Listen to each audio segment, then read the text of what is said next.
November 1940. The Blitz had begun. Bombing from the air was still a new and terrifying phenomenon.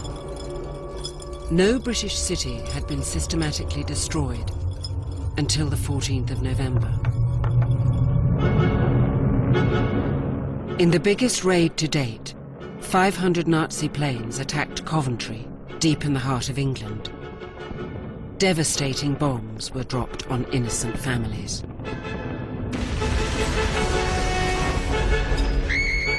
We were all cowering on the floor and screaming. Just sheer terror. Just sheer terror.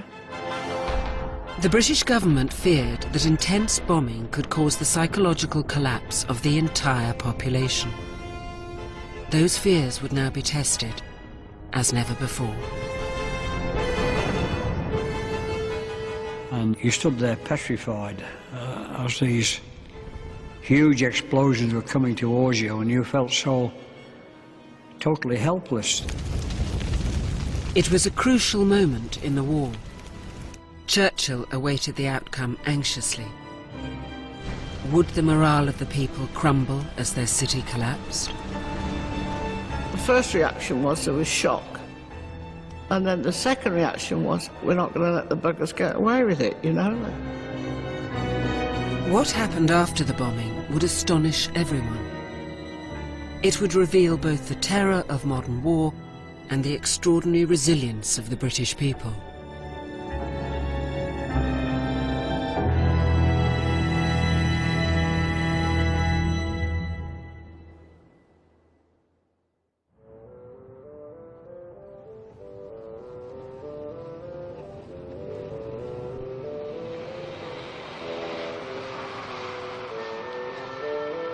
I remember every cobble, every paving stone, the places where when the wind used to blow, perhaps an empty fag packet would be in a corner.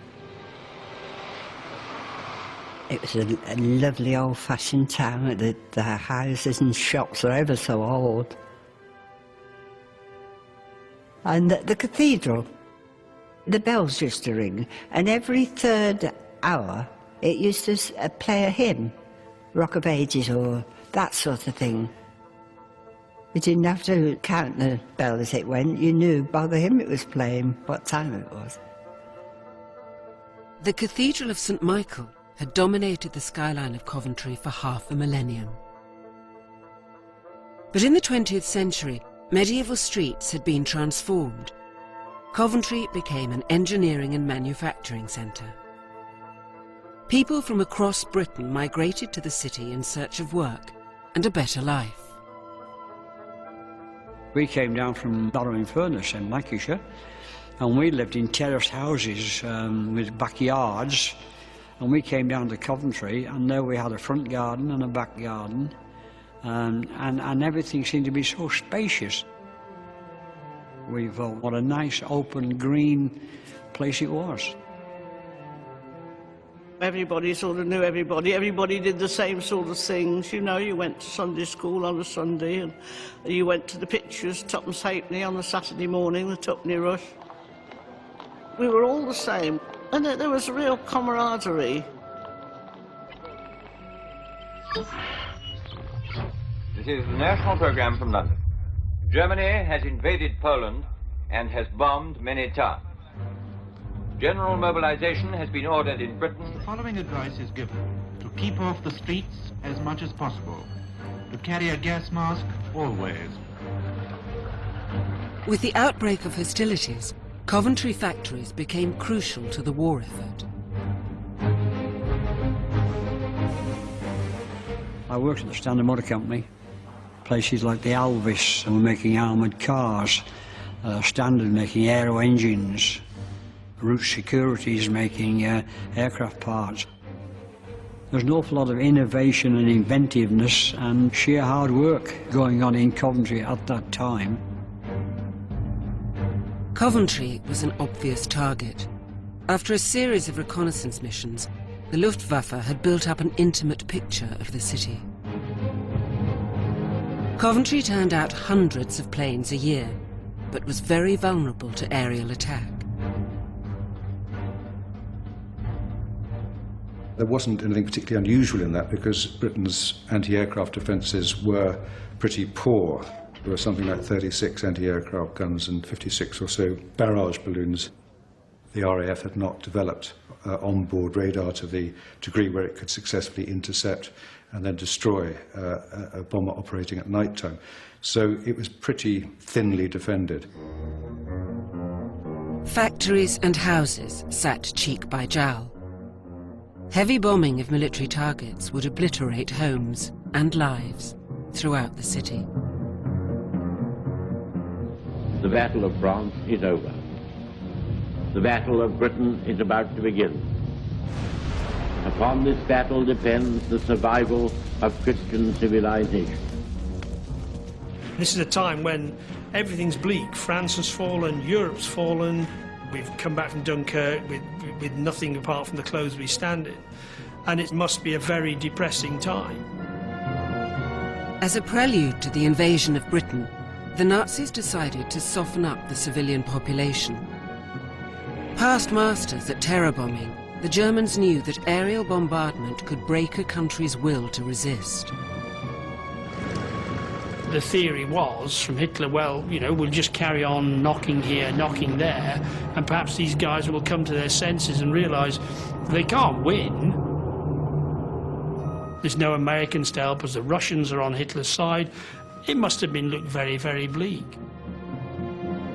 This was the scenario the British government had long dreaded. The bombing of men, women and children in their own homes was a new and terrifying phenomenon. No one knew how civilians would react to the threat of death from the skies.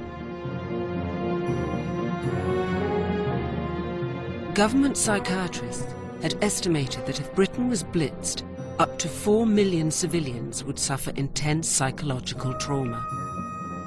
Acute panic, hysteria and neurosis would set in. Adults would regress to infantile forms of behaviour. The authorities tended to have quite a low regard for ordinary people's ability to withstand both the physical and the psychological pressures of bombing. And the projections they made spoke of mass psychosis, of people flooding out of cities, of anarchy breaking out, of looting. They foresaw almost a collective nervous breakdown taking place. The Blitz began with a series of heavy but scattered raids on London. Within weeks, other major cities and coastal towns were hit.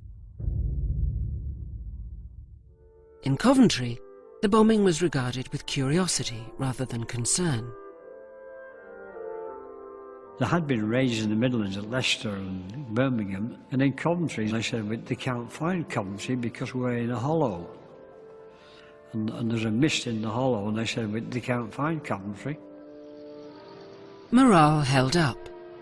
But so far, no city had been carpet-bombed for any length of time. Ordinary people were still unaware of the scale of devastation the Nazis could unleash.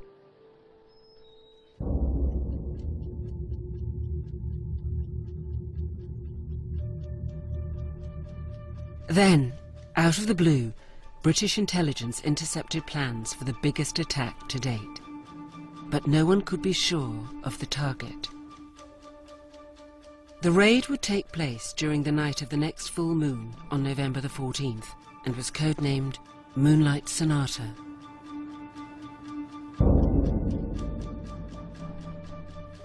The Prime Minister, Winston Churchill, believed that London was the target for the German attack.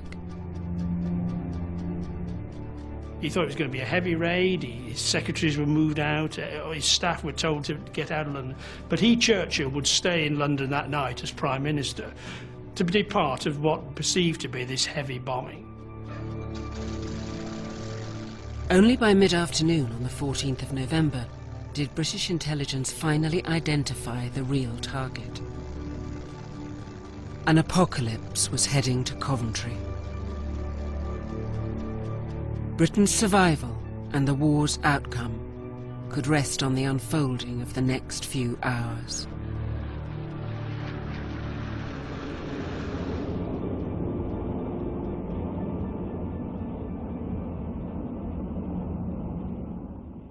quite easy for me to remember that day, actually. I had a dental appointment in the afternoon, and so my mother took me to Golson Road Clinic, which is quite near the city centre.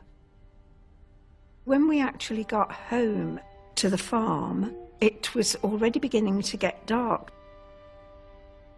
9-year-old Valerie Good, her father, mother and younger sister were staying with friends, the Meekles, at a farm 3 miles from the city centre. By now, the moon had come out, and it was really a very cold night. It was a full, bright, clear moon, so it seemed almost like daylight when you looked out of the doorway. It was a bit sort of almost scary in a way because of it being so bright.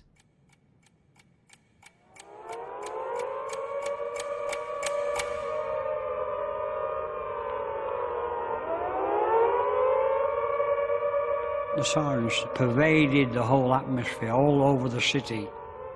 You could hear the sirens echoing off walls.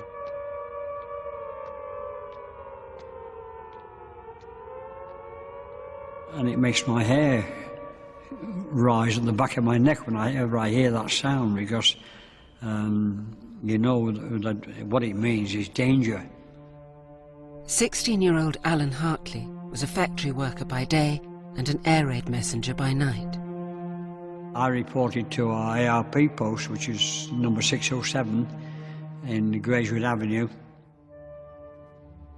We are on the west side of Coventry, and we could hear these aircraft coming in from the east. And you could hear the distinctive note of the German bombers, like a throb of the diesel engines. When the sirens went, I was having a wash, a good wash, because they'd all gone over to the shelter, which meant I was in the room on my own and I could do it better. Then halfway through it, the man next door hammered on the wall, "They're over." What else? You'd think I knew they were over. Joan Beckett was 20. She worked in a factory and lived with her parents in Spon Street, a medieval lane west of the city centre. I got dressed and I opened the door.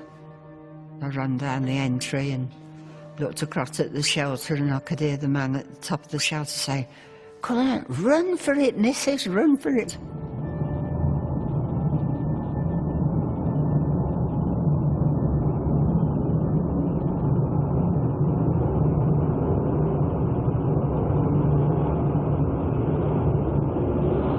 Suddenly, to my right, I saw this parachute flare. And then again, a little bit left, another parachute flare. And then another one, and then another one. And as I turned around, I was following these parachute flares breaking out and lighting until eventually there's a whole ring of parachute flares around Coventry. The flares marked out targets for the first wave of German bombers.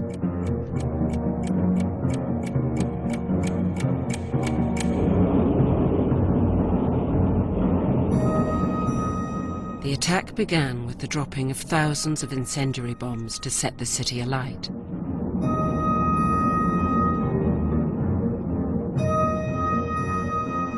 Valerie Good and her family had taken refuge in the cellar. Opposite the farm where we were, there was another farm, and there the RAF had taken it over, and they had a barrage balloon. There was one man on duty. We could hear two girls, and this airman, they were busy laughing and talking, and it came over very clearly. Suddenly, the two girls who'd been busy laughing and talking, we heard them screaming and running down the lane.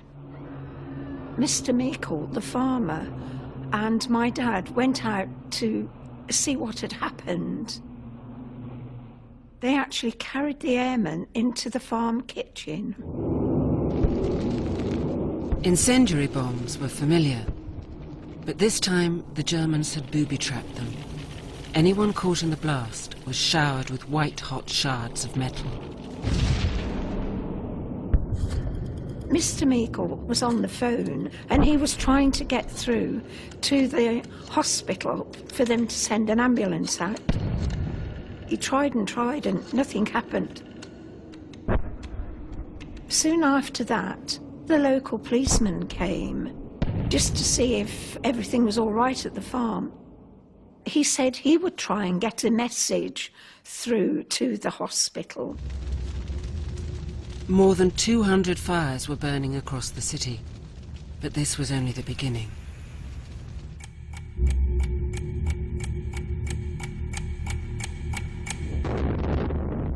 High explosive bombs fell next, flattening buildings, cratering roads, and severing telephone wires, cutting off the city.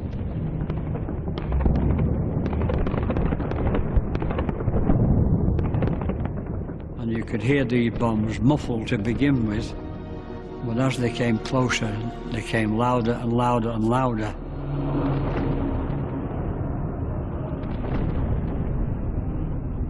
And you stood there petrified as these huge explosions were coming towards you, and you felt so totally helpless that there's nothing you could do. Where could you run to? The way these were coming in long sticks of bombs portended something really terrible was going to happen. Fear was taking hold in Coventry, just as the government had predicted. We had no air raid shelter, simply because the Anderson shelters wouldn't have taken a family of our size. Eileen Bees was 9 years old. She was with her 11 brothers and sisters in the family home in Clay Lane. We all went into the front room. We were sitting on the three-piece suite that was in there when suddenly we had a bomb fall at the front of the house, which brought the window in.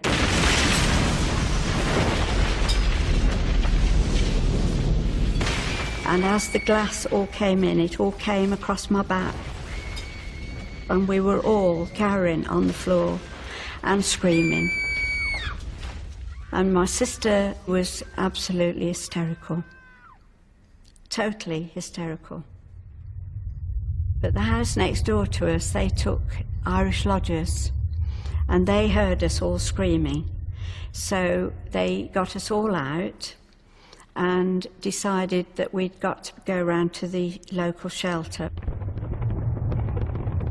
As we ran, I can remember the glass crunching under my feet. And I can remember how red the sky was. It was bright, bright red. The searchlights were all over. Masses of searchlights.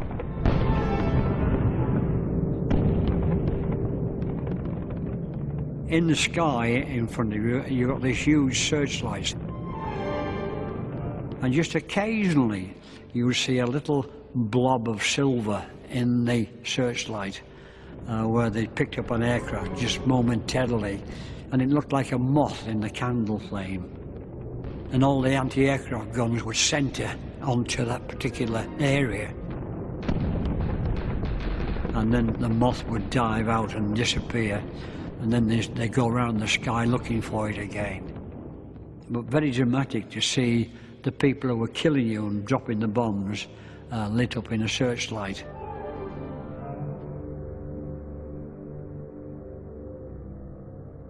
Many families had taken refuge in Anderson shelters, corrugated iron sheets sunk into back gardens. 9-year-old Eric Holt was with his brothers, his sister, and his mother. There were 4 bunks, and my mum sat at the entrance. My dad was on watch in the street, and he kept popping back to see we were okay. He'd got us out to look at some tracer firing up at the aircraft, and we watched these for a while. They were like fireworks lancing up into the sky. I remember that very clearly. And then we settled back into our bunks. My dad was crouched in the entrance talking to us. This landmine came down between our two houses. But my dad, being so close, saw it. He settled back into the entrance and faced inwards. He set his back against the blast to protect us as much as he could. There's absolutely no impression of sound. And then, like a huge cushion, pressed down, held down, and blackness and silence. Alwyn Sweetman was a 24-year-old policeman. He was on duty in Spon Street, near the city centre, when an explosion shattered nearby buildings. The blast blew the top of the police box off, and I felt the blast thumping on my chest. The door flew open, looked across the road, and the pub that was there had been blown down. First thing I did was to leave the box and then go straight over to see what was happening. And there were people there. Some were covered up by bricks, screaming, some of them, shouting, "Get me out." A woman was sobbing, crying, long grey hair she got. She was buried up to chest height. Her arms were free above the bricks, and she was moving one or two bricks as best she could. She was trying to get herself out. She couldn't talk, I don't think. She'd be too upset herself or too shocked to talk. Some of the men were crying as well. Wasn't far off it myself sometimes. That's how I felt, but it was my job to hide my feelings from other people so they could tell that I was a good constable, could be depended upon. The Germans would fly and bomb in a straight line, and then when they'd done all the straight lines east to west, they then started from the other side of Coventry and did the same thing, lines, like darning a sock. It had been a meticulously planned and perfectly executed raid. What they managed to do was focus a whole bomber fleet of over 400 bombers onto one relatively small central English town. That was unique. It was one of those perfect storm situations. The weather was clear, the bombs all went down properly on spec, and that's why you had the destruction you did. The Luftwaffe even had time to film the mission. This rare footage shows how Coventry was incinerated street by street.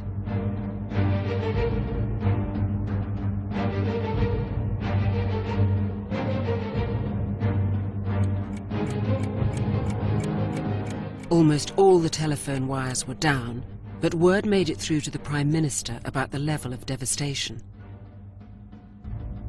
Churchill knew what was at stake. He telephoned those responsible for the defence of the city and demanded they fight back. But anti-aircraft defences were overwhelmed by the intensity of the attack. Thousands of rounds were fired, but no German bombers were shot down over Coventry. Everybody knew it was a lot different because the girders were all shaking. The dust was coming down and you could hear the thuds, you know, closing in, and one after it was like rain coming down.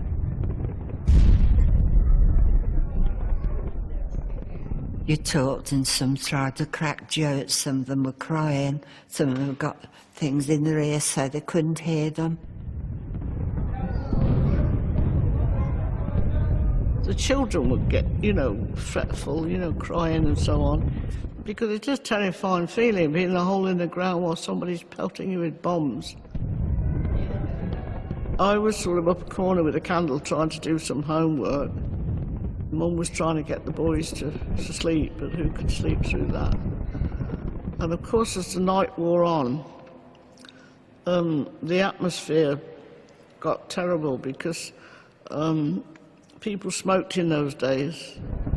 So the atmosphere got really foggy, and of course, they just had buckets for the latrines behind a sort of a curtain. And with 300 people, and the effect that fright has on some people, you know, it got really smelly.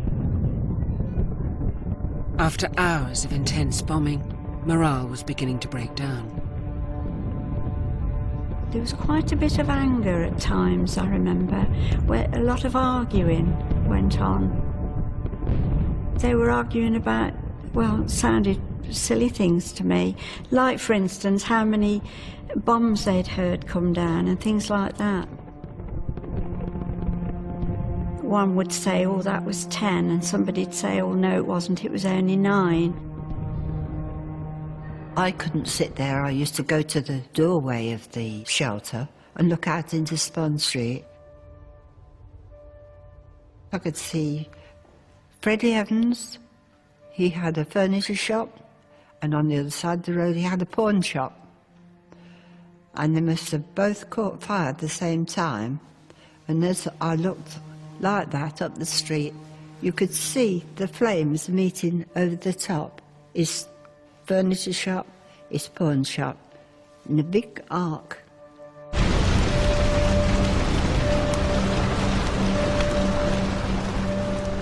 High explosives had shattered the water mains. Firefighters were powerless to control the flames.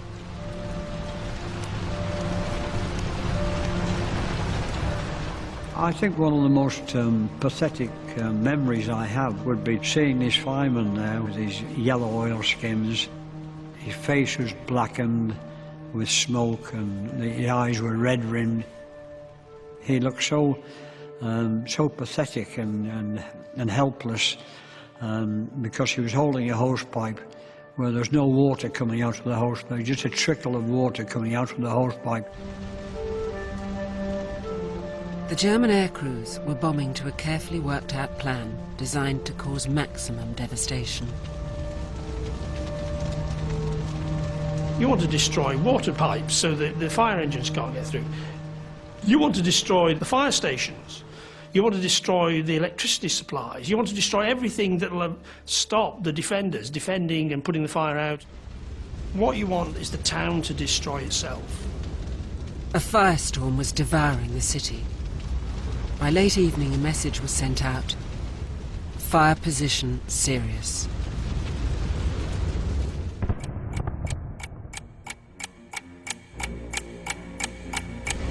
In the medieval heart of Coventry, the city's 500-year-old cathedral was being incinerated.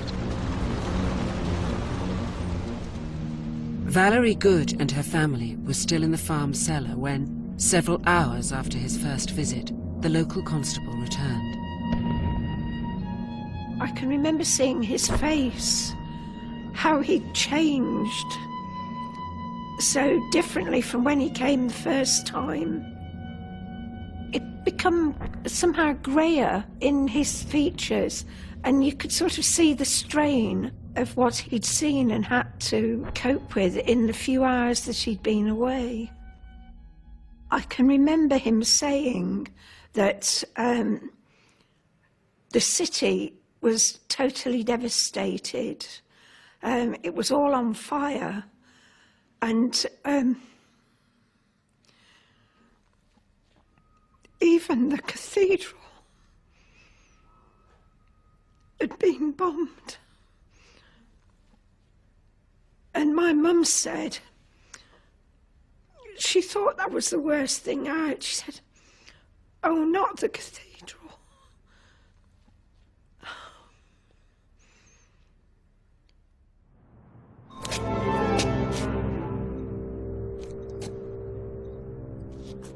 Hours after his family's Anderson shelter had been blasted by a landmine, Eric Holt was still trapped in the wreckage. I came round and they were straining to force the shelter apart. They'd obviously somehow cut off the bolts. Then they had to force the thing open. And when they opened it at last and the night air rushed in, I rolled out onto the curb of the shelter. Then one of them picked me up and took me to an ARP station which was further up the road. I didn't see my family, I didn't see anything at that point. You just didn't know where your family were. Thousands of people had been separated from their loved ones in the chaos which was now overwhelming the city. I got called to a house. This was a little away from my police box. So when I got there, a woman was sobbing, crying in the entrance at the side of the house. She said, "I can't see my husband. I know he's at the bottom of the garden somewhere. I can't see him." I went with her straight out. So I said, "It's all right. I'll find him. Come with me. We'll find him." And at the bottom of the garden was an entry between the garden and a factory. And surely enough, just a yard away from her garden gate, was a pile of bricks with a head poking out of the top. It was her husband's head. Then I got the bricks away as quickly as I could, and I could see his shoulders sticking up, almost down to his waist. So I got my hands under his shoulders, started to pull him out. I thought, well, he's bound to come soon. But the top half of his body came, left the bottom half still buried under the bricks. I said, "You go down, make yourself a cup of tea. I'll come in a minute." She did go back in the house, crying her heart out, of course. That upset me quite a lot. And I hadn't seen anything as bad as that before. And when I got out, I just lay down, face down in the gutter, head down in my arms. And I remember, "Oh, God, don't let it be me."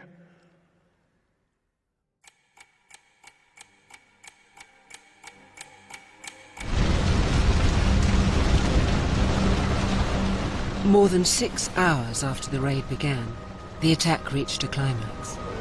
Flames from the burning city could be seen from the Channel coast more than 100 miles away. Coventry was clearly visible for the next wave of German bombers.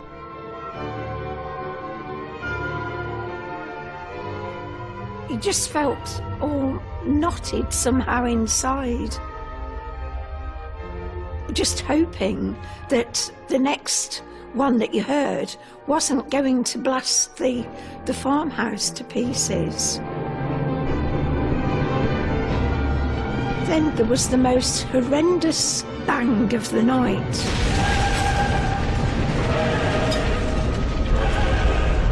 We really thought we'd had it that time.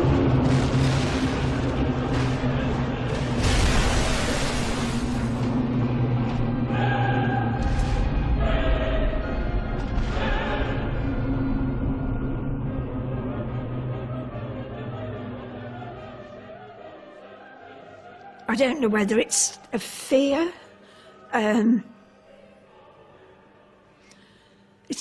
or a feeling that's inside,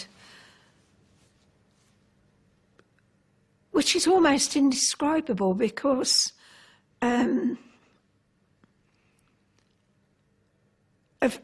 literally what we'd gone through.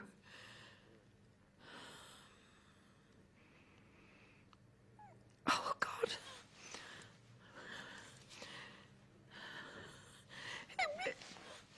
It was just indescribable. Oh God. The fear of that night.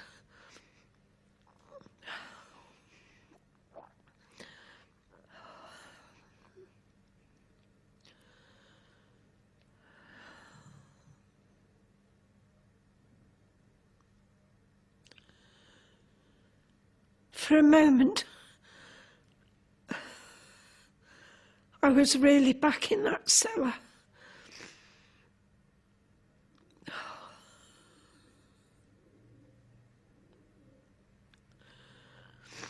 But then, of course, we were the lucky ones. We were the lucky ones. We had survived.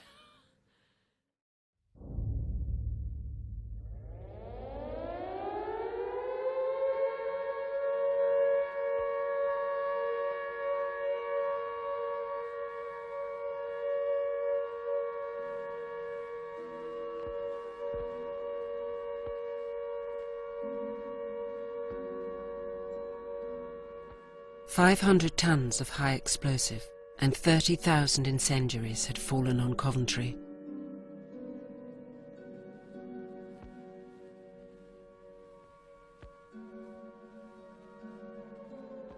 It had been the most concentrated blitz on any British city so far.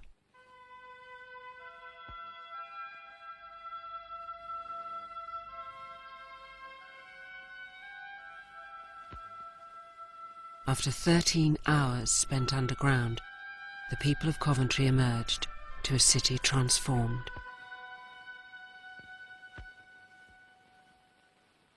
It was cold, it was a damp, dreary morning. The streets, I remember, were absolutely running with water, with broken water mains. There was people walking about looking absolutely shell-shocked, didn't know where they were going.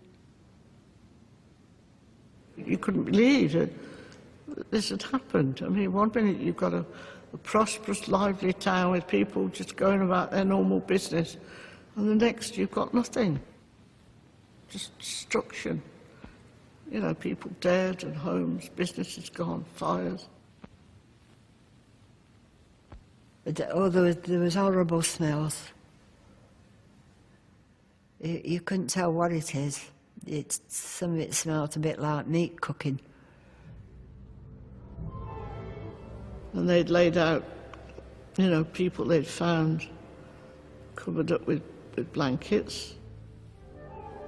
Just shapes, you know, just covered with army blankets.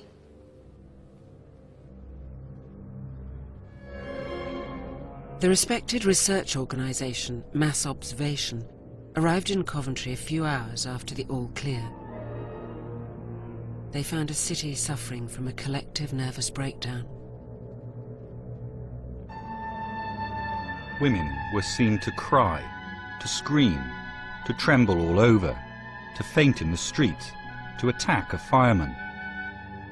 The tremendous impact of the previous night had left people practically speechless in many cases. The dislocation is so total in the town that people feel that the town itself is killed. Morale was collapsing, just as the government had feared. All sense of normality had been buried beneath the wreckage of the city. Familiar landmarks which had stood for half a millennium had vanished in a single night.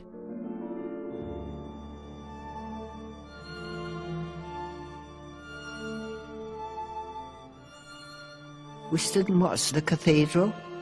Couldn't believe it had gone.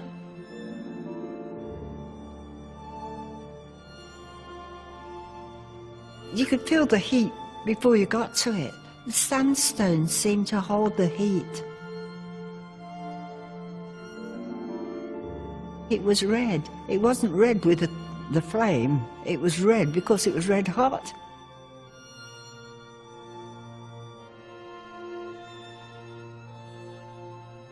You see all the destruction that's been caused in the middle of Coventry, and you think, who the devil's going to sort this lot out? You know, who's going to get life flowing again in Coventry? What's going to happen? Not only tomorrow, but the day after and the day after and the day after. What's going to happen to Coventry? I couldn't see Phoenix rising from the ashes at that time. All I could see was the ashes. The scale of the destruction was awesome. 3/4 of all the buildings in the city centre had been obliterated. 1/3 of Coventry factories, vital to the war effort, had been flattened. More than half of all homes had been destroyed. Much of the city was without gas and electricity. Tens of thousands were without water or food. Dad went to the local cooked meat shop, which was just round the corner from where we were in the shelter, to see if they could give us some food. There was no one there. So he forced his way into the back of the shop and he got us something to eat, and it was cold faggots. And we sat and ate those cold faggots while the people were not there. And while we were eating those, they came back, and Mr. and Mrs. Darby were shocked, obviously, to see us in their house because Dad had broken in.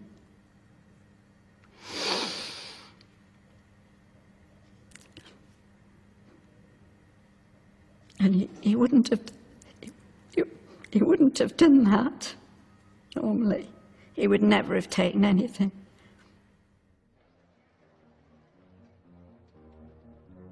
Sheer desperation was threatening a breakdown of law and order. The prospect of anarchy horrified the government.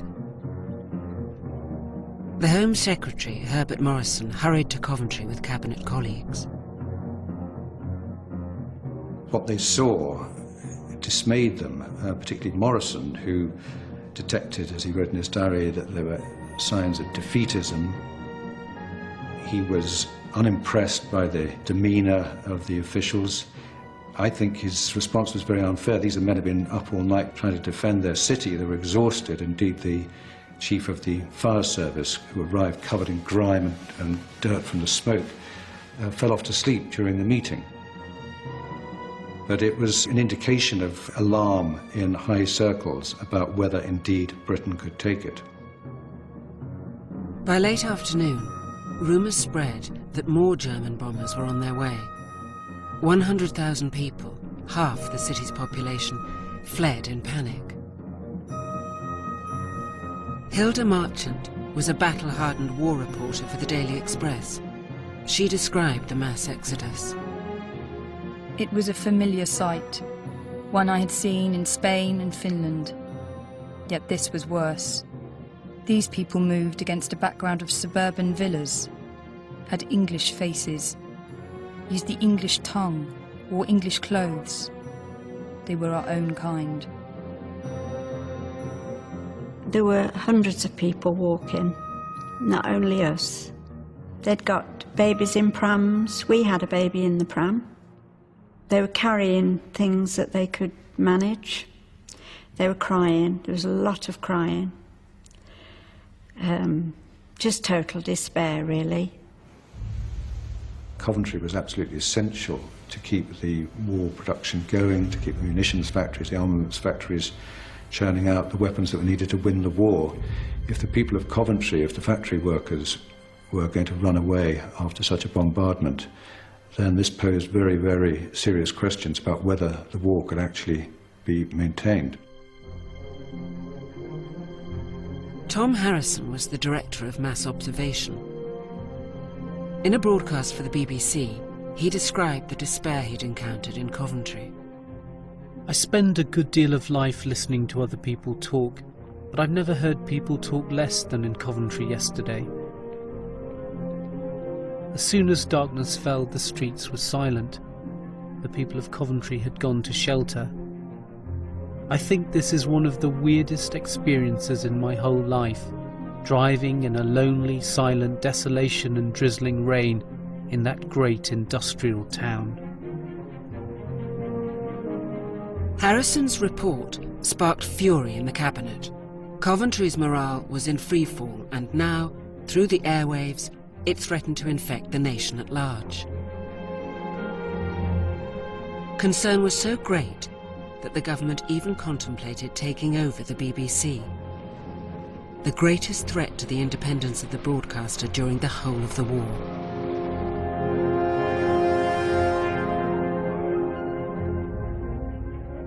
I want to remind you about how very important it is that all water shall be boiled before being used in Coventry. On Saturday morning, my father and my older sister went into town. They were rather a long time coming back. And so my mother was getting anxious, of course. When they came in, all they said was, "We saw the King! We saw the King!" The King has been to see how the people of Coventry were carrying on after their terrible ordeal. This was the cathedral. The city, having been mercilessly bombed throughout a whole night without regard to military targets, now presents a grim appearance of devastation. I can remember Dad saying that he'd been asked to step aside, my man, for your King. And Dad couldn't believe it because he could have touched him. He said that he never imagined that he could ever in his life be so close to him. And it really gave him a lift. It's made everybody proud of the fact that he'd taken time out to come and visit us, a very humble city in a way. The King's visit was a rare morale boost during days of despair. On the highest prominence of the cemetery of Coventry, 172 murdered people are laid to rest. As family mourners file to the one great grave and bow their heads in prayer, Coventry mourns. 6 days after the attack, Coventry held the first of 2 mass burials. How shall we rank thee upon glory's page, but by the name of martyr?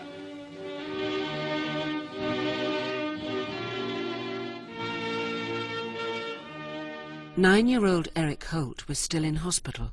He was recovering from the explosion that had destroyed his family's Anderson shelter when he heard that his father had been killed.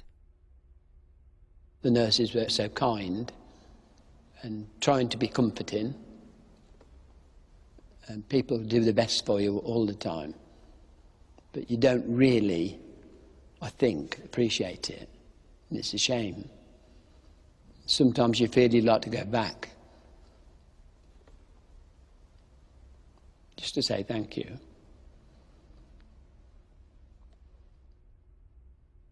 Eric still didn't know if his mother, brothers and younger sister had survived. This strange lady came down the ward being supported by a nurse.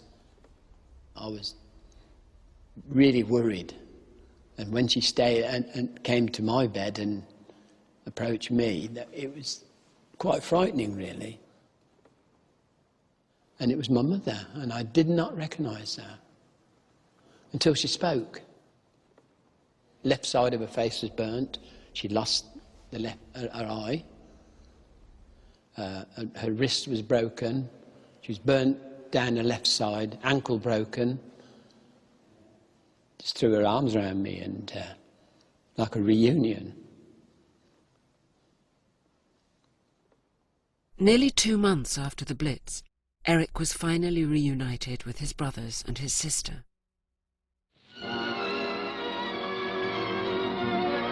The Food Flying Squad is on the road to Coventry after the recent heavy raids on that gallant city. The mobile canteens raced to the scene of devastation to relieve the distress of those who have lost their homes. In the wake of the bombing, a huge relief operation was launched. Shelter was provided for the homeless. 20,000 meals were served every day. Builders were drafted in to patch up homes. Electricity, gas and water supplies were restored. As physical reminders of the bombing were cleared away, the spirit of the people of Coventry began to change. I think the first reaction was there was shock. And then the second reaction was, you know, pardon my French, but we're not going to let the buggers get away with it, you know? We're going to fight back. Within weeks, Coventry factories had recovered. In time, they quadrupled their pre-Blitz output.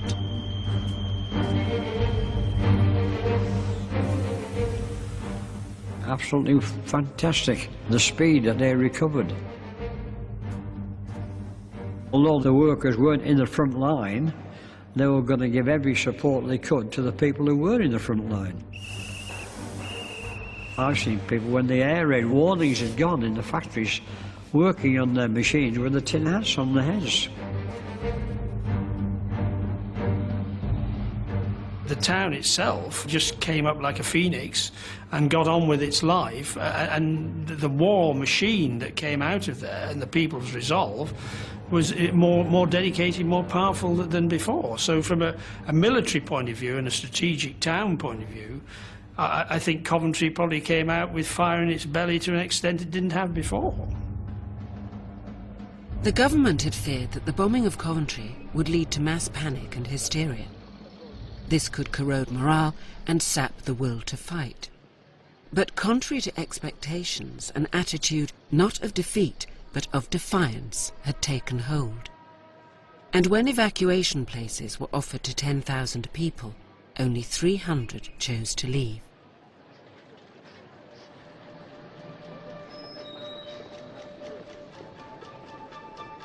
Only months after the Coventry Blitz, the Prime Minister praised the resilience of the British people.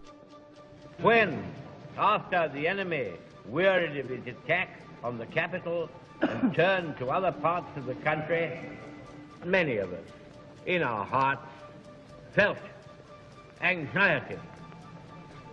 However, the staunchness and vigour of London was fully matched by the splendid behaviour of our ports and cities when they in turn received the full violence of the enemy's assault. In the inferno of Coventry and other cities, the Blitz spirit had been forged. Coventry just reinforced that view, that even when that disaster had really been concentrated in a relatively small town and really a whole community had been shattered, again that whole community had stood up alongside London, Plymouth and everybody else and said yet again, it doesn't matter what you do, the bombing will not destroy us. The British morale, if anything, improved. It became more dogged, more bulldogish, more we're not going to let them beat us.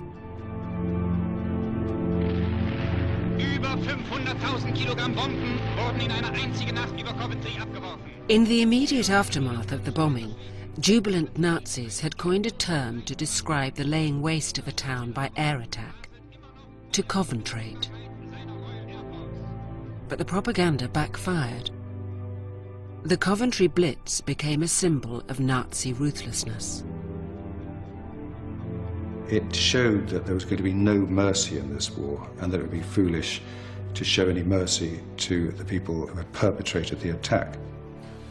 So any scruples that people might have had about the conduct of the war, the way the war should be fought henceforth, were eradicated by Coventry. When British bombers started going to Germany and laying waste to cities, very, very few people were opposed to that. When later the bomber crews flying those aeroplanes were asked what was your justification for this, they had a one-word answer: Coventry. RAF Bomber Command studied and perfected the technique of coventration. The total war the Nazis inflicted on Coventry was revisited to even more devastating effect on German cities. The Royal Air Force learned from Coventry how to coventrate night after night after night. Remember that towards the end of the war, the Royal Air Force is dropping every night 3 times the bomb load that was dropped on Coventry, night after night after night. And in the daylight, the United States Air Force was dropping the same 3 or 4 times, day after day after day. 568 people died in the bombing of Coventry. 35,000 were killed in Dresden, 50,000 in Hamburg.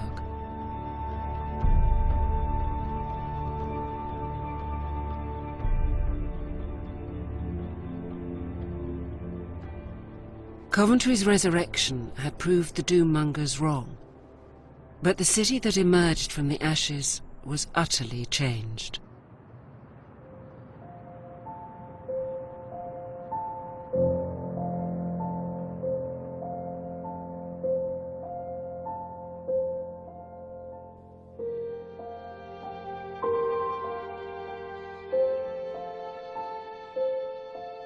It was almost impossible to think that this had happened to our city.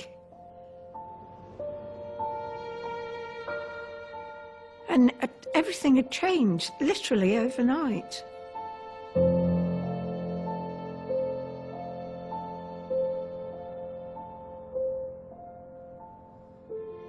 It still comes into my mind without me thinking about it.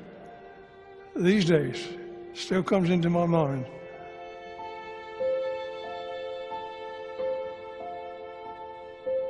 I think it was about 1999 when I put it down on paper. And I cried for the whole time that I did it, that I wrote it. I had an enormous hatred for the Germans. They were the enemy. And it wasn't till many years later, my oldest son had to go to Germany on some work they were doing. And he came back and he said, "They're not so bad, you know, Dad. They're very friendly and hospitable. They're very kind." It wasn't until then the feelings began to leave of this hatred, because it had disrupted our lives. It's personal, isn't it? They personally damaged you.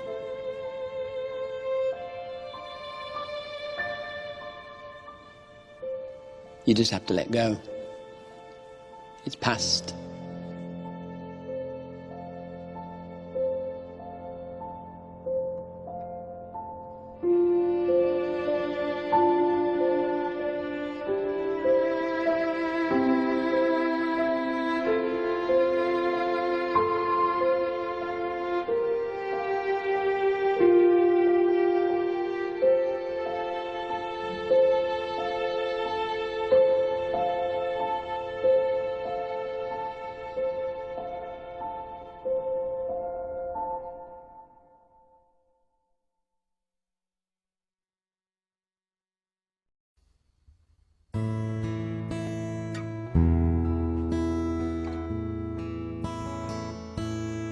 Alwyn Sweetman was dependable and good, did his duty like a constable should. When the fire rained down from the November sky, many people in his hometown died. Now Alwyn did the best that he could, digging in the rubble where the pub once stood. There was times that night he was on his knees, praying, "Lord, spare me, won't you spare me, Lord, please." And time takes it away, a little bit further every day, but time could never disguise the pain that reigned from the November sky.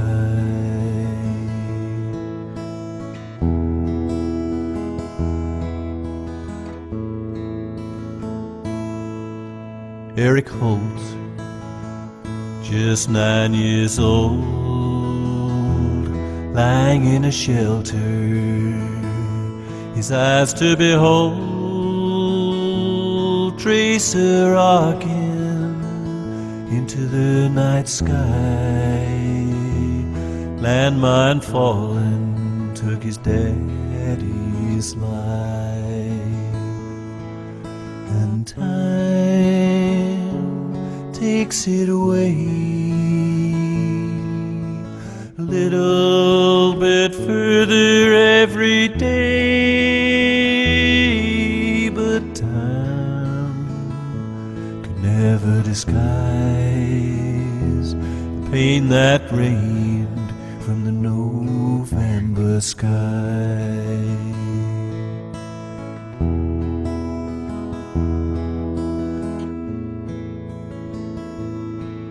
In a farmhouse on the edge of town, firestorm raging all around. Little Valerie cried, "Why, God, why?" as St. Michael's lit the Coventry sky. And time takes it away a little bit further every day, but time could never disguise the pain that reigned from the November sky.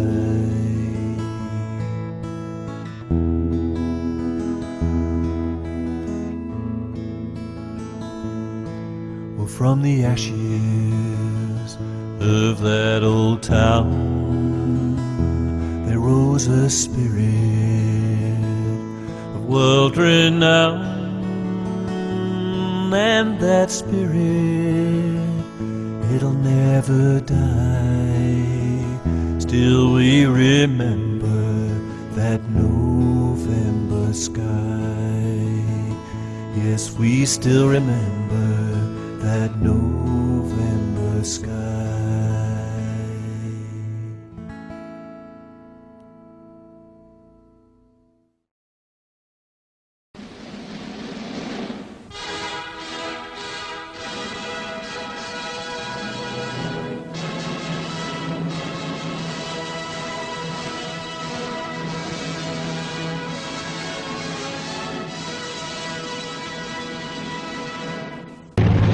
Diesmal geht es gegen das Zentrum der englischen Rüstungsindustrie. Das Ziel heißt Coventry. Es gilt, Vergeltung zu üben für den Angriff der englischen Flieger auf nicht-militärische Ziele in München.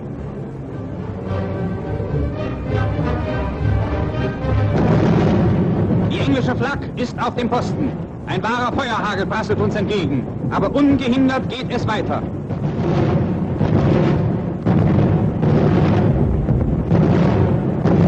Über Coventry. Der Bombenschütze löst die ersten Bomben. Unten ist bereits die erste Wirkung zu erkennen.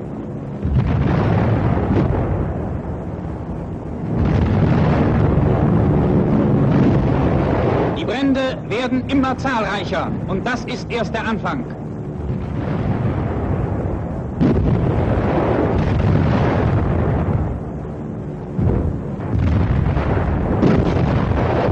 Immer neue Einschläge blitzen auf.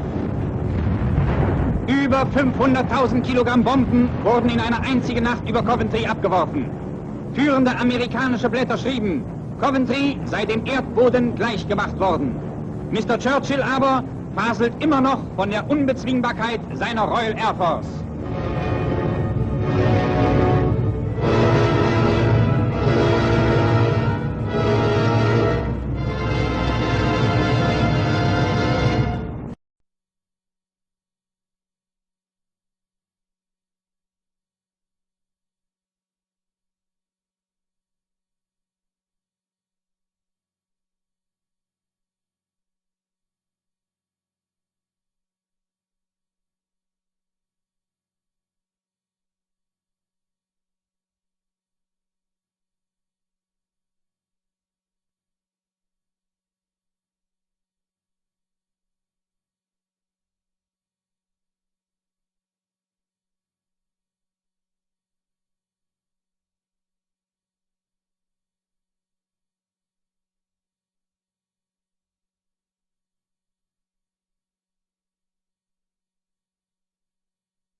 More than in any other recent conflict, the Second World War brought misery not just to the armed combatants, but also to civilian populations. And among those that suffered most were the people of Coventry. Their city was the target of bombing raids throughout the war, but November 1940, known as the Coventry Blitz, saw attacks of the greatest ferocity, leading to the highest casualties. The German code name for the attack was Moonlight Sonata. This was chosen because the raids were planned for clear, moonlit nights that would give the bombers best visibility for finding their targets, and at the same time minimize the threat from British fighter planes and anti-aircraft fire. The worst night, the 14th of November, was clear and with a full moon. Ideal conditions for the 449 bombers that, according to the Nazi claims, dropped 30,000 incendiaries and 500 tons of high explosives onto Coventry. On that night, over 500 civilians died. The exact figures will never be known, as many bodies could not be recovered from the remains of the collapsed and burning buildings. Those who survived the Blitz also suffered, many still being seriously affected more than 60 years later. These are some of their recollections. On that particular night, November the 10th, it was a frosty night, cold, but very, very clear. And I had the lone bomber come over, straight over, top of Airsall Common. Within half an hour later, I went out to the front, put my home guard coat on. I said, look down the road, you'll see what's happened. The Elvis was all on fire. Bloody great flame, sheet of flames it was. Well, Phyllis Smith was my brother-in-law's sister, and Arthur Smith was my brother-in-law's father. They were both killed in the air raid shelter, Phyllis was, at the age of 28. And Arthur Smith was dug from the rubble in the shelter, taken to Coventry and Warwickshire Hospital by ambulance, but unfortunately a bomb dropped on the ambulance, which was a direct hit and killed all the crew and Arthur Smith at the age of 60. It was a good fortune that I am here today, because at the height of the Blitz, my father, in his wisdom, decided that the safest place for us to be during the raids was under the stairs. We were offered air raid shelters from various people, like Anderson shelters for the garden, which was just simply a corrugated arch with soil on top. Really, it was a very fortunate decision by my father, because lying under the stairs, we heard the bomb come down and demolish half the house and the garden complete. If we'd had this Anderson shelter, I wouldn't be here today. I was 18 when the Blitz started, and that night it was just as though the German bombers was following us home. So from then on we never went out again. We went to the shelters practically every night. My dad and me, we used to get ready, all our old clothes on, shut the dog in the cupboard, and we'd go down the shelter. That was every night of the week. We did that for weeks and weeks. And then the November Blitz, we were in the shelter, and it was though there's hundreds of planes going over. We stood outside watching them going over. The planes going over. And we kept saying, somebody's going to get it today, somebody's going to get it. And of course it was us, we got it. And somebody came down and she said to me, it's no good you going up, she said, your house is completely gone. Well, we just didn't believe her. And when we got up, we just didn't know where it was, because everything, it was as though the bomb had started at the top and gone all the way down. And we started to look for the dog, because we'd shut her in the house, but we couldn't find her. We just had nothing. Everything was gone in the bombing. June, my 12-year-old sister at that time, was having piano lessons with two maiden ladies who begged her to stay with them. in their Morrison shelter. But June came home, how we don't know, in the middle of a heavy blitz, and yet the two ladies died from a direct hit. And the lone aircraft kept coming over, not in droves, in ones, and they were selecting the targets. They got the women in the shelter, all the ladies and the women in the shelter, and the men was out on patrol. And at 1:30, Mr. Tilley came to me. He said, "I better go back home, Arthur." He says, "and have a look, see if the wife's all right." We went back from Bristol Road to Broomfield Road, and the house had gone, and the shop next door. Christ almighty, said, "We better try and move some of the rubble." Couldn't do it. He found her dead under the staircase. I was about 9 years old at the time of the Blitz, and one particular story which stands out very much in my mind was the night that a landmine dropped in the allotments at the rear of the houses. And all of a sudden there was this tremendous explosion, and the blast sent all the glass from the back kitchen in over Dad and the next door neighbour. He was pulling bits of glass from his coat pocket for months afterwards. The blast also took the top half of the door between the kitchen and the front room halfway up, and we never did find the top half. In 1940 I was 11 years old. I was in the house with my mum, my dad, my sister, and we received a direct hit by a bomb. We were buried, and I woke up trying to claw at the rubble that was all around me, horrible smell in my mouth, and horrible. And to this day I can't go by a derelict building without I smell this awful smell. I was trying to shout, and I heard my father say, "That's my little nipper." And that was the last words I ever heard him say. He died during the night from his injuries. My lovely mum didn't survive the burial. She was dead when they rescued her. I don't know how long I was buried, quite a long while I think, because they had to tunnel in and drag me out because my legs were broken, and every time they tried to uncover me, everything was falling in again on top of us.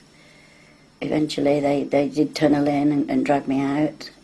It was wonderful to just see all the black faces of the rescuers, the tin helmets and the black faces of them, and such a relief. And it was so funny. To this day I remember saying to them, "Don't dirty my hair, I've just had it washed." Kept asking where my mum and dad were, and I wasn't told for quite a long time. And of course when I did, it was a big shock. 11 years old, no mum, no dad. On November the 14th, 1940, I was aged 14 when the landmine landed on the substation next door to the bungalow near the Daimler Works. There was a flash of light, and that's basically all I can remember. Before the results of the blast had produced their damage on the bungalow. And as far as I was concerned, it was oblivion, or it was the end of the world. My mother was sitting next to me, and unfortunately she was killed after the landmine exploded. At the particular time, the army had been forced to leave France, and they brought no equipment back with them, see? And they'd put these men on guard duty in Coventry. And what was they doing? Helping themselves out of jewellers' shops, rings. That's the way it goes. Dear Sir, I'm sending you back these coins which I've carried around in my possession since 1941. I was sent to Coventry to do demolition and clearance work after the heavy raids with the army. It was while we were working on the fruit and vegetable market that I came across these coins in an OXO tin. I realise now how indifferent I was to the suffering and loss of your city of Coventry when I was there amongst the ruins of buildings. To search for buried goods was more concern to us than the keeping of fatherless children and the deep mourning of a stricken city. I realise in myself how far short I came to what I should be. I will sign myself a repented sinner. There was a tremendous roar, and as we looked round, we saw a high Uncle 111 flying up Beak Avenue. It could have only been about 400 foot, and Mum grabbed us all into the hedge because we'd heard stories of German aircrew firing at civilians. This he didn't do. The plane must have only been about 500 foot, and it roared off up the street, and then there was this almighty crash, and the sky lit up in front of us, and this plane had dropped all its bombs on Wallace Road, Radford. And one of the kids who lived in that street next morning came to school, and he got blobs of white all over his hair. It had changed colour.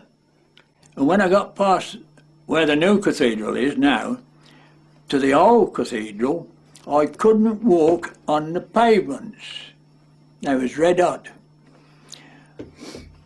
And the fire hoses were all laying strewn all over the place, flat, no water. A thing with incendiary bombs, which the Germans dropped quite a lot of, one dropped through the roof of a house further up the road, straight into the bath. And with the heat, which was tremendous, it welded itself to the bath, and the lady and the gentleman from that house had baths with the incendiary bomb for many years afterwards till it was replaced. What upset me most was during the big raid on Coventry, the number of people, men and women, pouring up Broomfield Road, because it's a long climb, to get to Talia Woods. They thought by getting into the woods they'd be protected. And they were carrying blankets and wheeling chairs full of blankets into the woods. Our worst sight was the Warden's Post opposite Old Church Road in Posel Road, which was it was a nerve centre for the area. All wardens and personnel there were killed. We worked there all day clearing the bodies up till the evening. When Mr. Jewison, who was in charge of the depot, refused to take any more, we had to get inside the mortuary and pick the bodies up and lace them over each other to get the bodies in. A chap, he was a warden, we had a shower of incendiary bombs come, and they all dropped down, and he heard them coming. He ducked, and as he went down, one got underneath him and it exploded and blew him apart. And then we had to pick the bits up and get them back in the depot. In addition to the members of the armed forces who died defending Coventry, 5,500 families were evacuated, but many others chose to remain. The raids in November 1940 alone destroyed an estimated 35% of Coventry's buildings. Throughout the Second World War, over 2,000 of Coventry's citizens were killed by enemy action. Many died far away in the armed forces, and others in Coventry's civil defence, some as young as 14.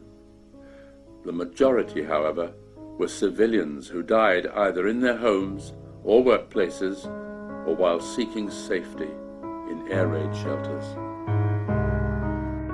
That's the day I can remember when it never goes out my mind. It's with me night and day. Some time later my brother Vernon arrived home from work, and he was covered with human remains.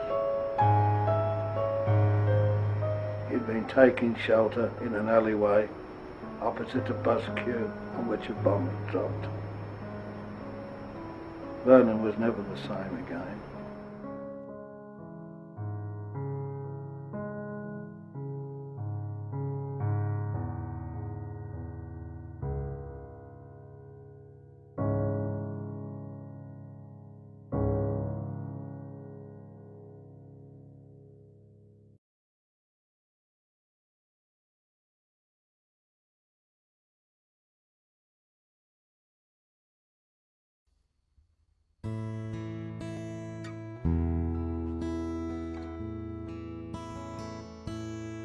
Alwyn Sweetman was dependable and good,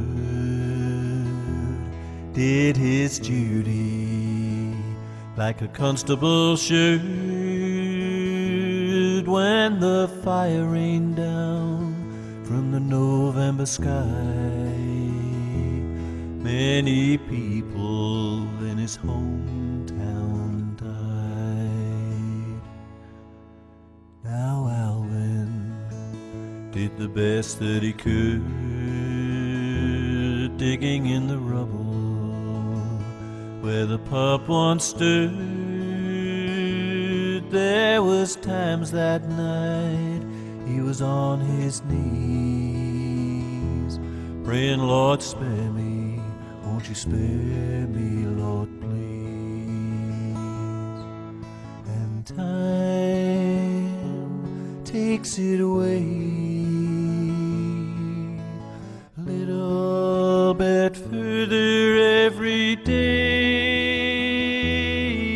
but time could never disguise the pain that reigned from the November sky.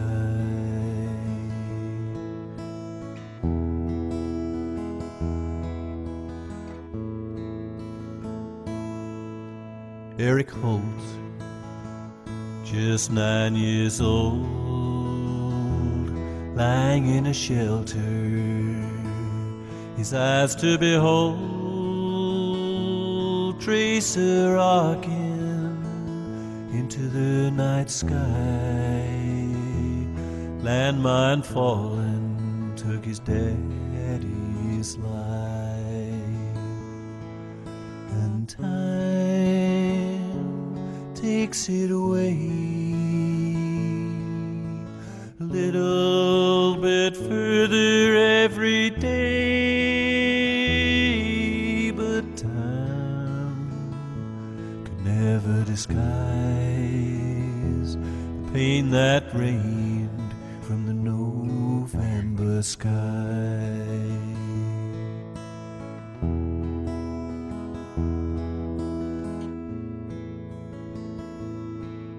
In a farmhouse on the edge of town, firestorm raging all around. Little Valerie cried, why, God, why? As St. Michael's lit the Coventry sky. And time takes it away, a little bit further every day, but time could never disguise the pain that reigned from the November sky.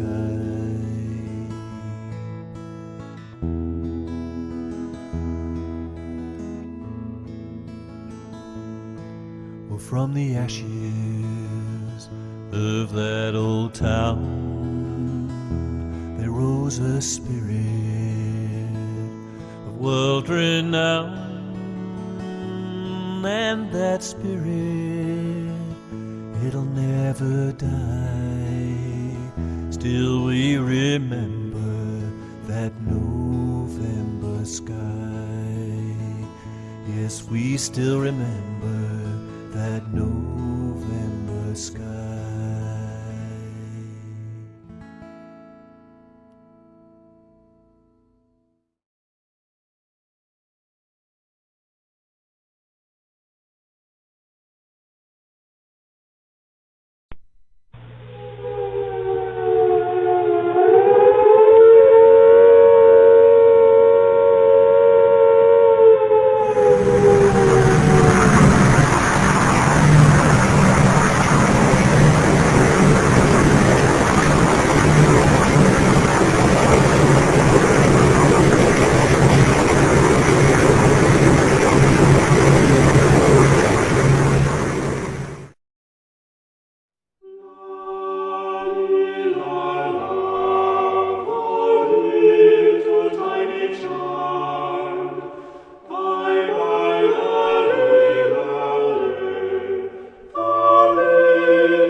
My name is Harry Green. I was born in Banbury in 1933. My father worked for a local aluminium company in Banbury, and during the war he was quite often between Banbury and Coventry, flitting backwards and forwards on business work, which I never understood because I was only a kid when the bombing started in Coventry, and I was brought to Coventry many times during the war, and I can't remember some of the things, but I can remember some things very vividly. The first thing I really remember was when one evening we was in Banbury and our house had a landing window which faced towards Coventry. Now, Banbury being approximately 28 miles from Coventry. My father came and got me out of bed, and he took me to this landing window and he pointed out, he was holding me in his arms. My mother was standing by the side of him with tears running down her face, and my father said to me, "Look," and he pointed out at this window, went, "There, see that glow in the sky? That is not the sun, that is Coventry burning." And I can still see that in my mind's eye now, just like a sunset, only much more horrific, because even at my tender age then, which would make me about, what, 7, 8, as about then. And I was not at all afraid because I didn't realise that it was a war which was a war to end wars. My name is Joan Wells. I was born in Crumlin in Wales in 1933. My father was a miner in Wales, but he had to come to Coventry because of his ill health. And I lived in Eastcotes, in Tile Hill at the time. And I remember the Blitz vividly. I used to sit under the stairs in my house, in my parents' house, shaking like a leaf all the way through the night. And when the bombs did stop dropping, my father got me from under the stairs and said to me, "Come and look at this." I stood on the back doorstep and I could see the whole of Coventry on fire. You could even feel the heat from the fire. My name's Derek Schooler. I was 5 when the war broke out, and somebody decided that we would have to be evacuated to Leamington. So we all boarded these double-decker corporation buses and headed for Leamington. I remember somebody gave us a banana each to eat. I think that was about the last banana we had for about the next 7 or 8 years. Anyway, we arrived at Leamington and this school playground, and we all sat around on this wall, and different people were saying, "Oh, I'll have this one and I'll have that one." Anyway, me and another lad were selected by this family. We went to their house. They were a good family, good Christian family, and anyway, one night they woke me up in the middle of the night, and I heard one of them say, "Well, we'd better show him what's happening in case anything's happened to his parents." So they took me to the bedroom window and showed me, you could see Coventry burning, the big red glow in the sky. And you could hear the bombers going off and the German planes going over. Anyway, that must have been the night of the Blitz. But I remember coming home to Coventry a couple of weekends later, and all the windows in the houses were blown out, and tiles and glass all in the street, crunching through tiles. As the houses backed onto each other, and there's a massive bomb crater in the back gardens, and half full of water and dead cats in it and everything. On the night of the Blitz, there was just my father and I at home. When he realised what may be happening, he took me across the road to my friend's house, who I've known all my life, and I still speak with her every week. She lives in Devon. And I went to their house and I sat on the floor in the living room all through the Blitz. And he was doing the old soldier act, wandering round, seeing if he could help anyone, particularly the elderly.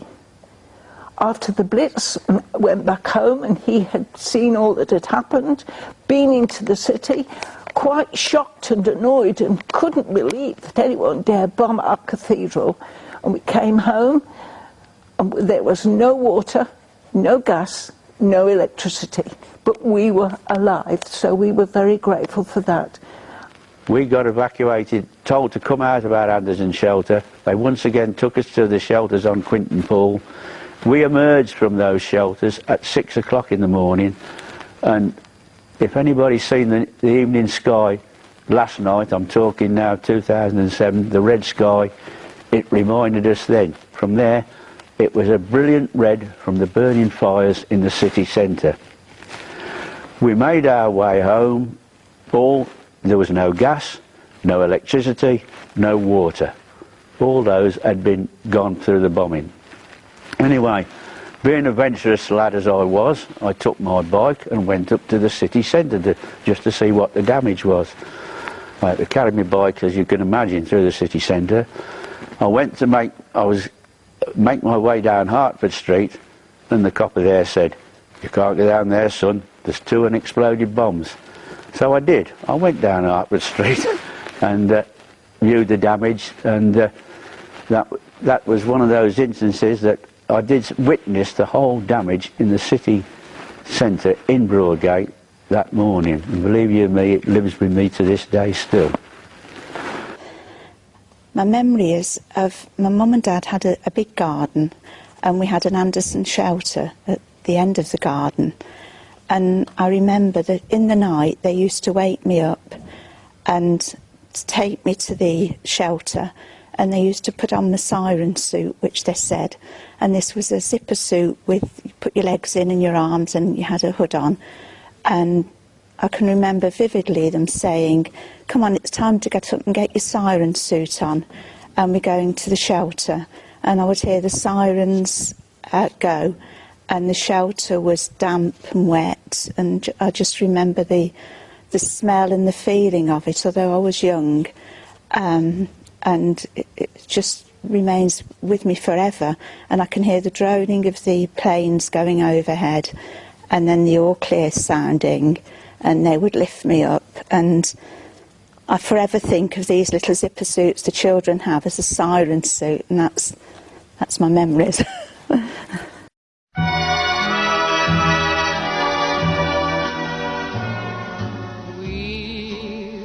meet again.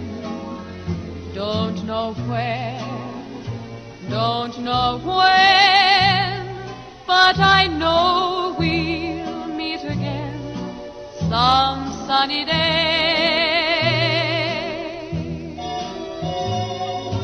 Keep smiling through, just like you always do, till the blue skies drive the dark clouds far away.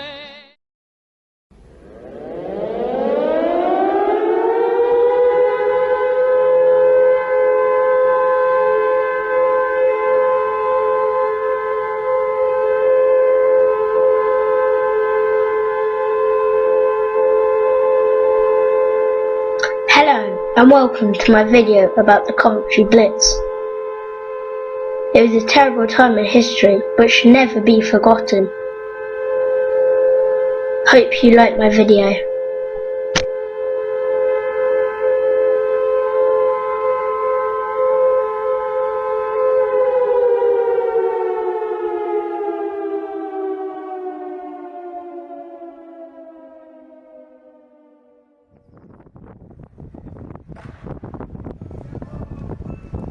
Here we are at Coventry Cathedral. This is the old cathedral.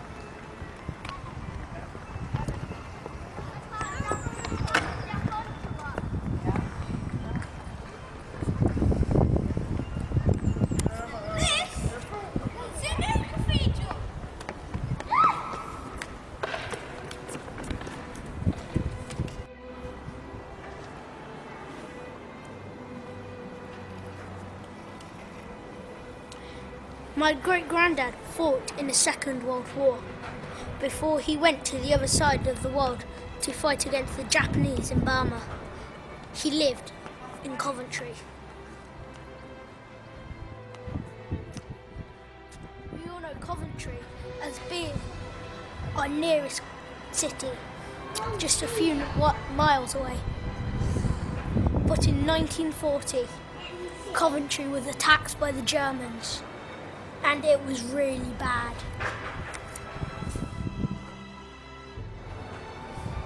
That night, 1940, 14th of November,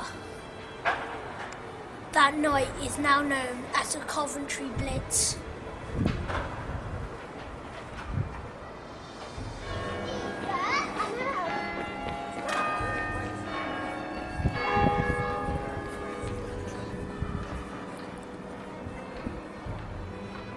The reason why I'm here today at Coventry Cathedral is because I am going to tell you a bit about the devastating Coventry Blitz. Coventry was known for the amount of factories it had, making ammunition and planes for the war. So the Germans thought that they should get rid of them once and for all.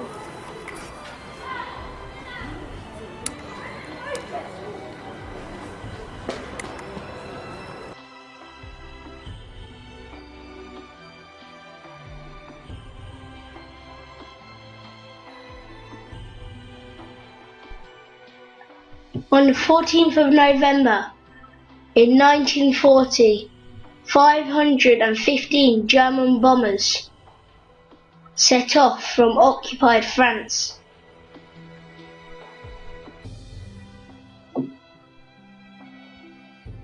The mission: to destroy Coventry.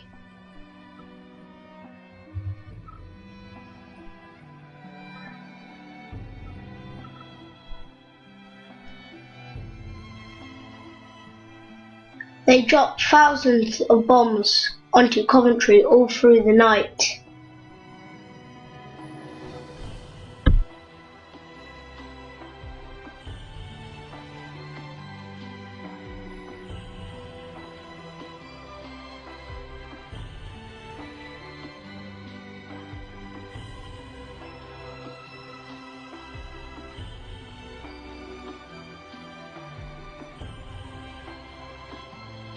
It was at 8 o'clock that evening when Coventry Cathedral was first hit.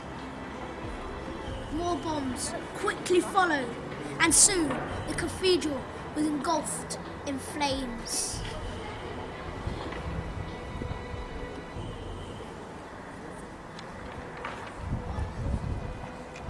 Around 600 people were killed in Coventry that night, and another 1,000 were injured.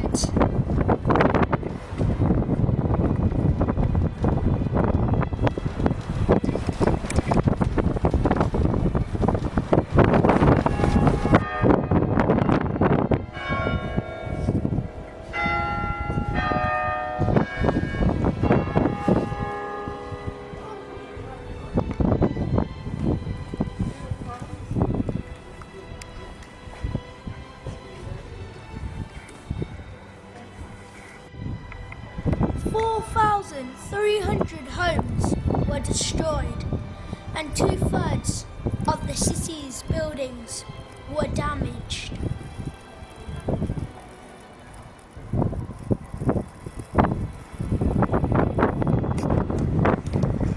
My great-granddad had just come out of the theatre when the bombs started raining down.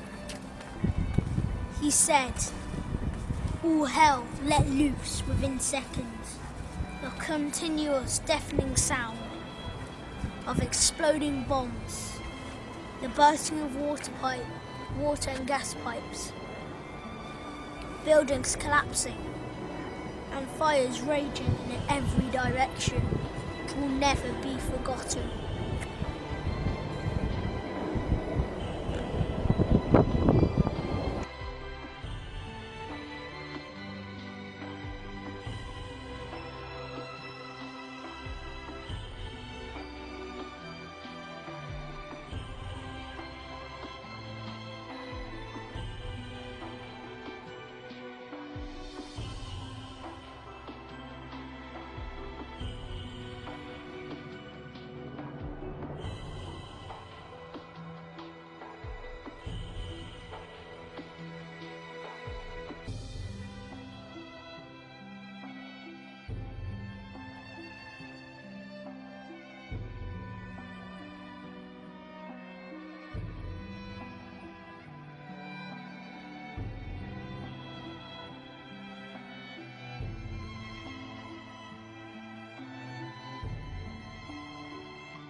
Here is a poem by my great-granddad called Immortal Memory.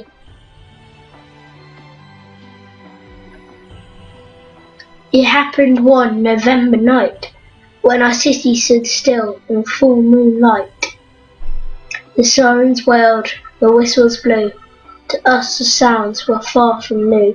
The droner planes made one look up, they seemed to whisper, how's your luck? A Nazi bomb came screaming down, an eerie sickly sort of sound. The warden's voice was heard by all, but many people were seen to fall. The AA guns began to fire, which made the enemy planes go higher. The city blazed and houses fell. It was indeed a living hell. The whistling of downward bombs could not cut the shelter songs. Landmines were sailing down to earth, some hitting buildings, others just turf. Churches and hospitals were all getting hit. The Nazis were certainly doing their bit.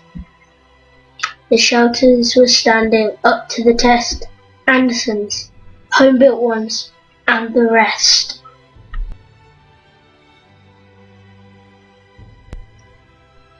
Some of our factories received few hits, others were gutted and blown to bits.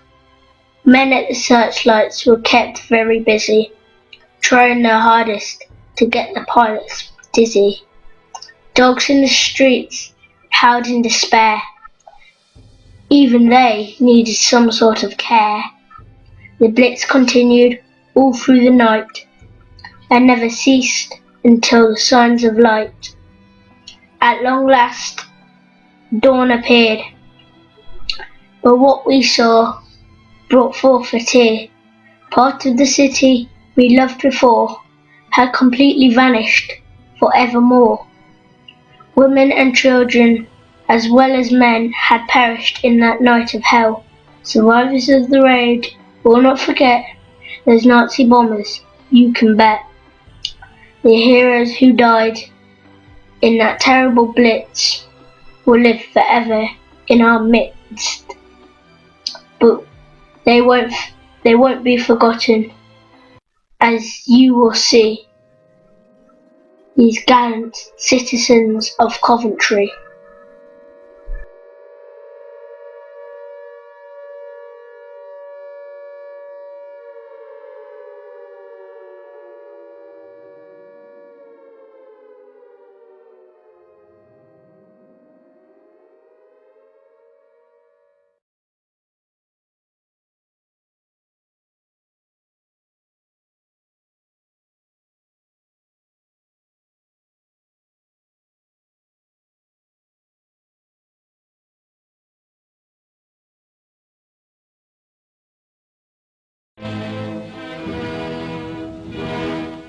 On the highest prominence of the cemetery of Coventry, 172 murdered people are laid to rest. As family mourners file to the one great grave and bow their heads in prayer, bestial raiders drone overhead in this hour of their deepest sorrow. But none of them raise their eyes to this grim reminder of the unholy massacre. This is no place where evil may intrude. Coventry mourns. How shall we rank thee upon glory's page, but by the name of martyr?